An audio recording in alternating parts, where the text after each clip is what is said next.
आज बात करेंगे प्रेगनेंसी के दौरान डेंजरस सिम्टम्स जिनको जानना हर प्रेग्नेंट लेडी के लिए बहुत ज़रूरी है। प्रेगनेंसी एक नेचुरल प्रोसेस है, लेकिन समटाइम्स कुछ अलामात खतरे की निशानदेही करती हैं जिनको अगर आप निगलेक्ट कर देती हैं तो इससे मदर और बेबी दोनों के लिए नुकसान हो सकता है।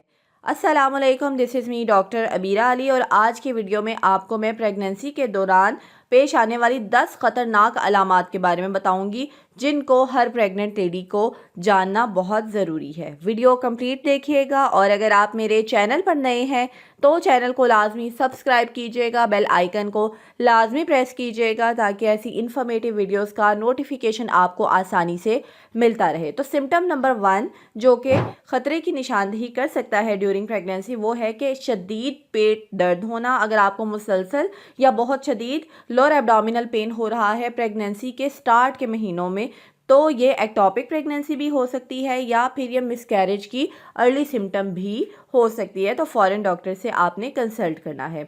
सिम्टम नंबर 2 है ब्लीडिंग आना। प्रेगनेंसी के दौरान ब्लीडिंग कभी भी नॉर्मल नहीं होती, चाहे वो लाइट है या चाहे वो ज़्यादा है। तो पर्टिकुलरली अगर इसके साथ पेन भी हो तो ये मिसकैरेज की अलामत हो सकती है, या sometime painless bleeding during pregnancy placenta previa की अलामत हो सकती है। तो ऐसे में भी आपने इस चीज़ को लाइट नहीं लेना और डॉक्टर को आपने बताना है। सिम्टम नंबर 3, प्रेगनेंसी के दौरान बेबी की मूवमेंट में कमी। अगर आपको महसूस हो रहा है कि बच्चे की हरकत पहले से कम हो गई है या बंद हो गई है तो ये एक इमरजेंसी है और फ़ौरन आपने डॉक्टर से रुजू करना है।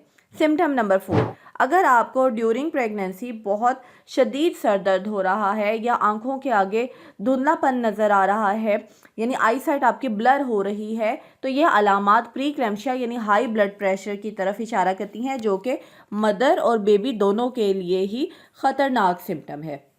अच्छा, सिम्टम नंबर 5 ये कि अगर आपके फेस पे, हाथों पे और या पैरों पे अचानक से स्वेलिंग स्टार्ट हो गई है तो ये भी एक एबनॉर्मल सिम्टम है। लाइट स्वेलिंग प्रेगनेंसी के दौरान नॉर्मल होती है, लेकिन अगर ये स्वेलिंग अचानक हुई है और बहुत ज़्यादा है तो ये भी डेंजरस सिम्टम है, इसको भी आपने सीरियसली लेना है।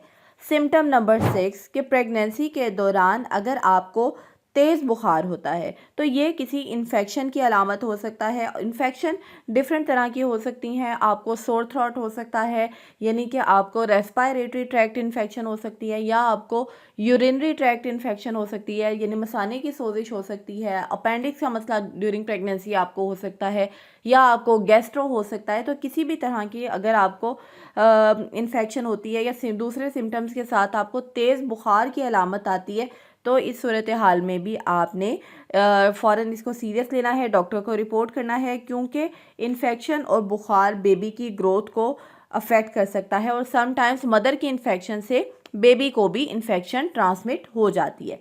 सिम्टम नंबर 7, अगर आपको यूरिन जल के आ रहा है, बार बार आ रहा है, या यूरिन पास करते वक्त आपको पेन हो रही है तो ये यूटीआई की अलामत है, यानी यूरिनरी ट्रैक्ट इन्फेक्शन है जिसका अगर बर वक्त ट्रीटमेंट ना किया जाए तो ये प्रेगनेंसी को भी अफेक्ट कर सकती है। सिम्टम नंबर 8 जो कि है कि अगर आपको वाइट डिस्चार्ज होता है, अगर आपको हल्का वाइट डिस्चार्ज होता है तो ये भी नॉर्मल सिम्टम माना जाता है प्रेगनेंसी का, लेकिन अगर आपको डिस्चार्ज ज़्यादा हो रहा है तो ये बैक्टीरियल वैजिनोसिस या कैंडाइडियासिस की प्रॉब्लम हो सकती है, जो कि डॉक्टर आपकी प्रॉपर हिस्ट्री के बाद डिसाइड करेंगी कि ये किस टाइप की इन्फेक्शन है।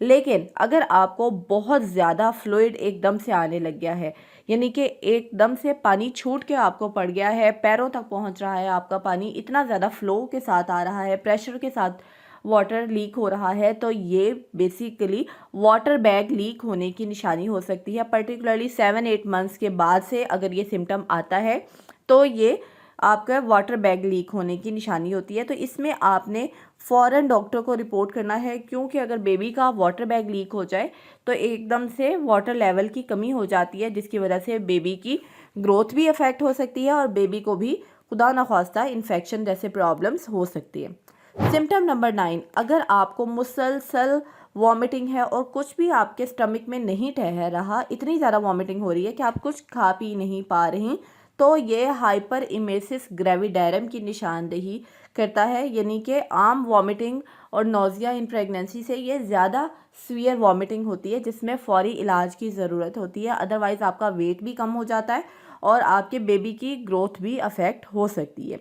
सिम्टम नंबर 10 ये कि अगर आपको सांस लेने में प्रॉब्लम हो रही है या आपको चेस्ट पेन हो रही है तो ये अलामात भी सीरियस हो सकती हैं। फ़ौरन मेडिकल इमरजेंसी की तरफ आपने रश करना है अगर आपको चेस्ट पेन का प्रॉब्लम हो रहा है या शॉर्टनेस ऑफ ब्रेथ हो रही है, आपको बैठे बैठे ही सांस चढ़ रहा है या हल्के फुल्के काम करने पे भी आपको बहुत तेज़ सांस फूल रहा है, तो ये एक डेंजरस सिम्टम है। कार्डियक प्रॉब्लम हो सकती है या फिर आपको कोई और हाइपरटेंशन की कॉम्प्लिकेशन हो सकती है। तो ऐसी सूरत हाल में आपने फ़ौरन डॉक्टर को कंसल्ट करना है। तो ये वो सारे सिम्टम्स थे जो कि प्रेगनेंसी के दौरान किसी भी कॉम्प्लिकेशन को इंडिकेट करते हैं। इनकी प्रॉपर इन्वेस्टिगेशंस होना बहुत ज़रूरी है। इनको आपने निगलेक्ट नहीं करना, अदरवाइज़ आपको और आपके बेबी को बुरे कॉन्सिक्वेंसेस देखने पड़ सकते हैं। तो आई होप ये वीडियो आपके लिए बहुत इन्फॉर्मेटिव साबित हुई होगी। इस वीडियो को हर प्रेग्नेंट लेडी के साथ शेयर करें ताकि वो भी अपनी प्रेगनेंसी के दौरान डेंजरस सिम्टम्स को नेगलेक्ट ना करें और अपने बेबी की जो कॉम्प्लिकेशंस हो, जो कि मुमकिन कॉम्प्लिकेशंस हैं, उनको अवॉइड कर सकें। आप सबका बहुत शुक्रिया, अपना बहुत ख्याल रखिएगा।